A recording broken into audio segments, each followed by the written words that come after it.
పూర్వకాలంలో కుబేరుడు అనే దేవుడు ఉండేవాడు. అతను అపారమైన ధన సంపదకు అధిపతి. బంగారం, వెండి, రత్నాలు అతనికి లెక్కలేనంత సంపద.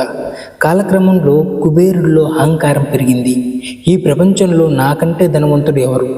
నా సంపద ముందు దేవతలైనా తలదించాల్సిందే అని అతనికి అనిపించసాగింది. ఒకరోజు కుబేరుడు ఆ అహంకారంతో శివపార్వతుల్ని భోజనానికి ఆహ్వానించాడు.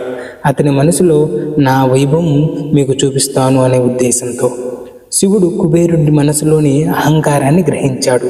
అందుకే చిరునవ్వుతో ఇలా అన్నాడు, కుబేరా, నేను రాలేను. మా కుమారుడు వినాయకుడిని పంపిస్తాను, అతనికి భోజనం పెట్టు. కుబేరుడు నవ్వుకున్నాడు. చిన్నపిల్లాడు కదా, ఎంత తింటాడని. వినాయకుడు కుబేరుడి రాజభవనానికి వచ్చాడు. కుబేరుడు వంటకాల పర్వతమే పెట్టించాడు. అన్నం, కూరలు, మిఠాయిలు, పాయసాలు.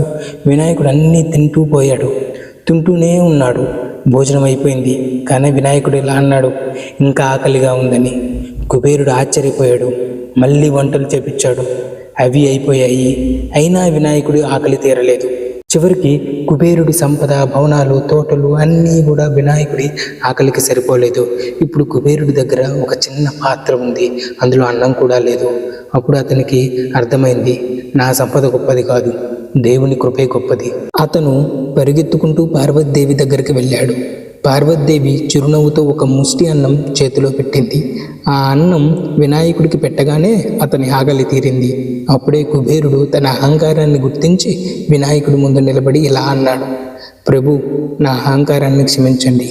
ఇకపై వినయంతోనే జీవిస్తాను అని చెబుతూ 2 చేతులతో చెవులు పట్టుకొని గుంజీలు తీయడం మొదలుపెట్టాడు. అది అహంకారం వదిలి వినయంతో తల వంచడానికి చిహ్నమైంది.